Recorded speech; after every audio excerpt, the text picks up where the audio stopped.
how can all these angel investments build their workflows quickly so that they can get to market, so that they can get their A round and their B round and, make it.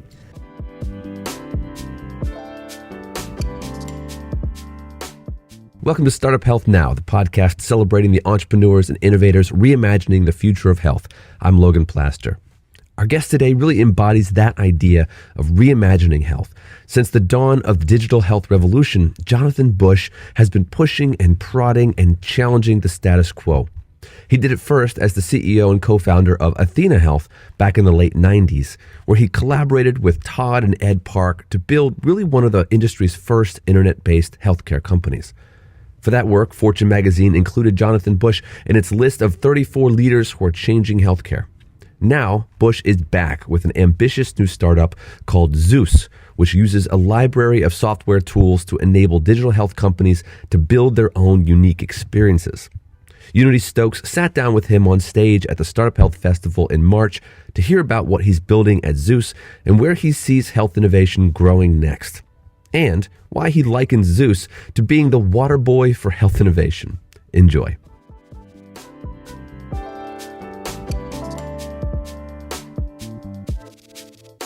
So welcome, Jonathan. Thank you very much, Unity. First of all, how are you? I'm doing very well. Good. And I've tried all the different approaches, doing miserably, being angry.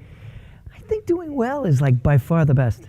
Smiling's good. It makes you feel better. Mechanically, healthier. Connects.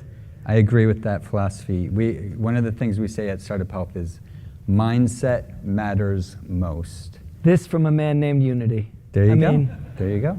Yeah. Absolutely. So you're back at it again. Zus Health. What's going on? Tell us about Zus. Okay. Well, I had the chance to be an angel investor a bunch after getting fired. And I saw more than I could help. And all of these companies were such an interesting phenotype where they could provide care and write code in the same company. Whereas in my whole sort of career at Athena, there was two sort of tribes that would walk through the savannah but never overlap, as the providers and then the sort of software makers. And then once a year, the water would be poured into the hymns pan and they would all, cross each other for a while and occasionally get stompled and then go back to their corners. And work happened and technology was implemented and often at the tip of a gun or an $80 billion bonus. But this idea of companies combining the things and actually sort of growing their own food rather than hunting in the savannah for it got me going. The problem was there was a really long putt for each of these companies. We do nothing but early stage, alcohol abuse disorder, and we need an entire EMR to write one prescription, do some coaching, and monitor alcohol levels with a remote monitored, breathalyzer. What is one, right? Yeah. Another one, we only do, early stage, or we only do, irritable bowel, or we only do early pre-diabetes, whatever it is. And they all needed kind of a pretty full stack to be able to cut their own little workflow through it. And they could write software, but they were all going to do this really big write of software. And I was like, hey, what was that line from Princess Bride? Do you think they'll make it? Right. It'll take a miracle. Goodbye. Here's your angel money. Good luck. And I thought, couldn't some of these things be common? Could there be a Build-A-Bear studio where these companies could go and get the commodity stuff? Platform. Yeah. And what it's bumped into, so it was really first like, how can all these angel investments build their workflows quickly so that they can get to market, so that they can get their A round and their B round and, make it. And what it sort of bumped into is, and by the way, none of them actually are trying to keep others from seeing data. Like it's a whole ecosystem of companies that are actually not trying to block the sharing, at least of basic medical record data, because they're all a piece of the kaleidoscope. They're all only interested in irritable bowel or whatever my examples were. And so the idea of being able to pull the other pieces in and share their piece was perfectly lovely, as opposed to something to be passive aggressively blocked. And so that's where we got the idea of, why don't we also have a shared record? Why don't we actually try to use fire non-cynically and build a really high-performance production, real-time fire data store of everyone that everyone with permission can see. Do you feel like there's something of this moment now about what you're doing that maybe couldn't have been done even a few years ago? Faux show, yeah. Yeah, I mean, I'm sure it's too soon to say thank God for the pandemic. But hey, we're finally you getting back know, together. here we all are, a few of us. The idea that everybody, I think McKinsey had the big study that came out like the month before the pandemic that said, according to our research, theoretically up to 18% of all care could be delivered virtually. And precisely 60 days later, 100% of all care was being delivered virtually by virtue of the pandemic. And you know, many companies were able to raise money and build out model, and many patients and members were able to realize how much better it could be to be in continuous touch with an always-on service, as opposed to lumbering in, taking a day off of work, taking your pants off, and sitting on wax paper so you can talk to a doctor for 6 minutes. You know, sometimes you need to do that, but not all the time. And in fact, and miss a day's pay. Yeah, all of it. Yeah. So, you know, the edge compute, the always-on, super cheap edge to healthcare, finally was able to get its quickening moment in these last 3 years, and I think. It had been in PowerPoint industry speeches, trade shows. Every one of us have seen it a million times. Right. But it didn't turn into kinetic energy until everybody had to try it for a while. And then suddenly, you know, boom, $40 billion follows. And these are really well capitalized companies that are just, not all of them, obviously, and many will die, most will die, but they're better, you know, as a tribe compared to the old-fashioned way. What else do you think has changed, both that's helpful, but also maybe that's not? What are your thoughts on where we really are? Demand. After all my self-help on being positive, you want me to think about unhelpful things? Well, let's be positive. All right. Well, in the positives, you know, you also have law. Like, there's probably only one thing that's been bipartisan all the way from pre-Trump through Trump and into Biden, which is data use. Like, both parties, everybody's like, yes, more data use, for sure. You know, TEFCA, for sure. Cures, I mean, Cures is much more interesting than TEFCA because the actual data being distributed is distributed in better packaging and a better signal rate, you know. It's less kind of messy to use. And it's consumer mediated. People can actually say, I want my freaking data, and get it. And it's passed. It's not just passed, it's been through rulemaking. It's in one piece under enforcement. So law is better. That's a game changer. A practice, you know, now HIPAA happens. You know, it doesn't happen as a mainstream thing, but everybody shares CCDs all the time. There's almost no providers left in America that don't have a way to get to them, and they share the CCD. So the potential, it's crufty and crappy and slow, but it's there. And then finally, the rest of the world has been building platform tools really well and using them. And so we're used to the idea of building software and businesses with tools, with platform components. So we've had a free trial offer, and you throw in the free trial offer of telemedicine that we got thanks to COVID, and you know, a lot of good tailwind right now. I remember seeing you at an event, I don't know, similar size to this, maybe 15, 16 years ago, running around, paper, fax, you know, fax machine, and just filled out my MRI form. Right. Smoker? Nope, still no. Right. Thank you. Do you have any metal objects in your body? Nope, still no. So just the other day, it's great. Things, you know, I have this theory that in healthcare, there's two types of innovation happening at the same time. There's this very incremental innovation on one path, and then there's another parallel path of leapfrog innovation. And it's not necessarily certain when that's gonna take shape, but from, you know, 15, 20 years ago when you were running around with the paper to now, did you think we would have made more progress, or are we somehow we've leapt forward in a way that maybe we haven't realized yet, because the pieces are starting to come together because of the opportunity to create a platform. In all things, we want to go around it, right? But we always have to go through it. It's like, I would like to skip adolescence. No, then you'll have a nervous breakdown and have an affair later on. And go through adolescence, break up with your parents, learn to like them as adults, whatever. Like, going through meaningful use. Like, what a, sad and wasteful effort in top-down nation building that caused products that didn't connect and didn't do practical, tactical things. Instead, were built entirely on the ability to win at government inspections and be shovel ready in time for the checks. That was too bad. But anyway, everyone got on something. They're used to clicking now. Doctors you know what I hear a lot of doctors liking their Epic, liking it. Like, yeah, I love Epic. I had a survey with a company.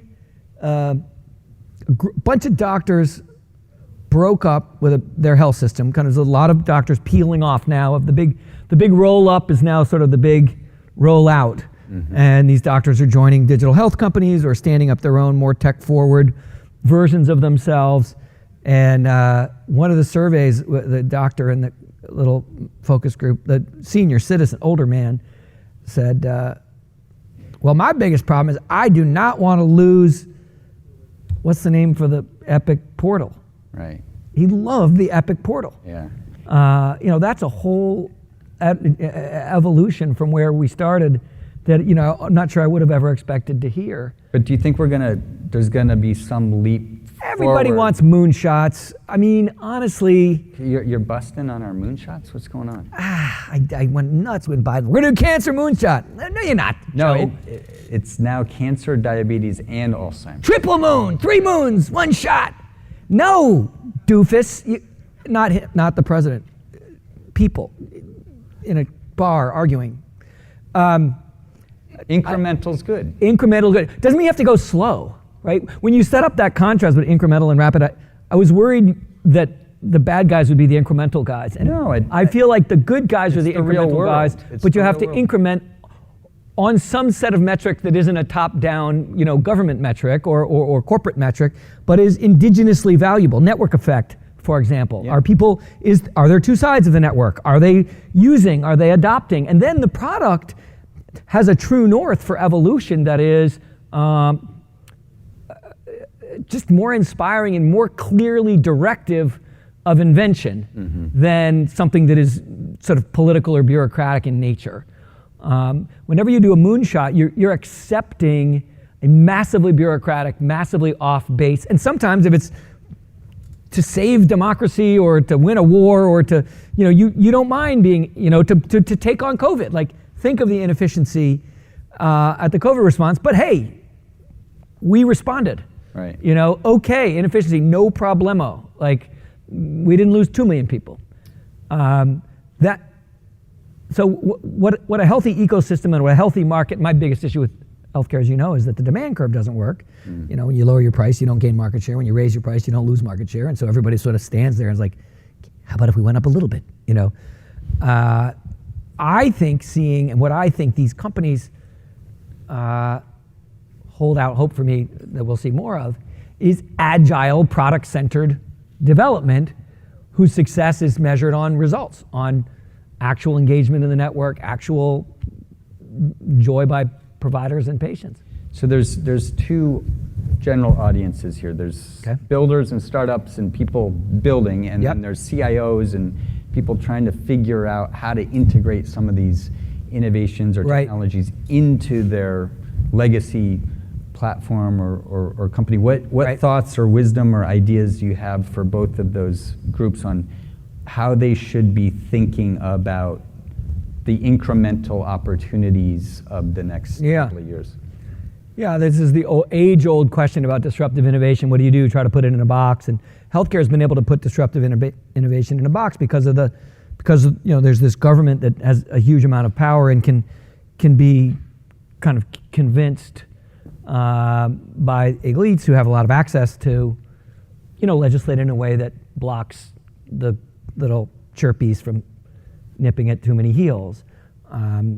When that system is disrupted by a pandemic or some other crisis, you have regermination, and the possibility for moving to a more of a product-based, agile-based thing. In general, the advice for the really great visionary established are to set up a really self-sufficient, well-supported small group to blow up the mothership, right? CIO of a health system, build the best virtualization of our highly profitable in-person care that you can possibly do it, that you can possibly build. And I'll take the heat and you just go ahead and build it and we'll figure out the business model because there's value being created by that. But you guys just go ahead and do it. Go into ViVE and StartUp Health and buy everything, try everything, even if the Department of Cardiology wants to shoot you for using some bunch of dopes who invented an iPhone-based EKG machine that ruins your imaging revenue. Set it up, see if it'll work. And then if it starts working and grabbing and growing, now figure out if you can figure out a business model. And then everybody else just hope that innovation doesn't happen and that you look forward leaning and do lots of compliance meetings and manage risk well, and that's fine. And that you need that. Like you need stabilizing forces on the things that we actually use all the time. These kooky innovators should be kept at bay until they prove themselves and stabilize and can take on fiduciary weight. So you think that process is healthy? It's a good... Critical, yeah. I think in general, startup guys get overly lit up when they get a meeting with the big established guys. And I suggest to you that your time would be better spent with a, really marginal, lame, little established guy rather than a famous, big, powerful I think that is such guy. An important piece of wisdom. Yeah. Athena grew entirely on clinics in second cities that no one paid attention to, that barely knew what a CIO was, and then when we went to our first, health system, we were, the patient database, was 10, 20 times the size of the health system. We didn't have a customer that big, but all the operations that were going on were bigger than that systems because we had picked off so many little guys in the long tail that were deciding between death and dishonor. So I don't. So it's worth. Leave us with some optimism. Yeah. And also maybe an ask for Zus. Yeah. And there's a lot of startups both here and streaming that may be relevant. I think part of making these platforms work is they need to get that critical mass. What's your ask, and then also what are you? What's my ask and what's my joyful thing? Okay. This is going to not sound optimistic at first, but I think this digital health movement probably won't work unless literally the speckled collection of people in this room or in this building make it work. It is one of those wonderful moments, black swan moments, where individual, we'll never be Zelensky, but we'll dream about when our Zelensky moment comes around, that we'll frickin' do it. Yeah. That we'll be ready and something will have prepared us. I don't know what it is, a great marriage, extra money from his business, or what it was that gave him the wherewithal to just say no, principle over practical. Yeah. Fuck you. Yeah. And everyone said, you know what? Yeah. Yeah. Yeah. And all of us are now being led by this man, as well we should be. And each one of us in digital health, we're right around a hot spot where that kind of moment is possible. And so what's optimistic about it is there's a possibility for all of us to be part of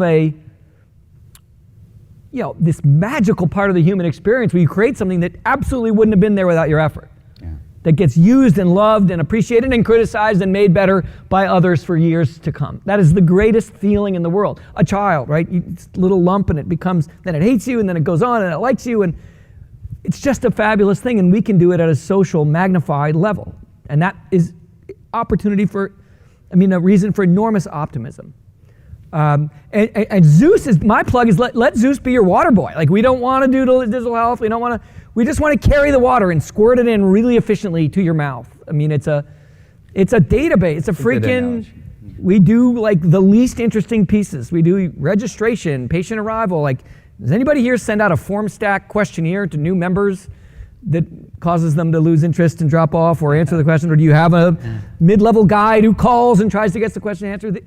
Zus does all these things, and it resides on a shared data store so that if other people update, you can see the feed.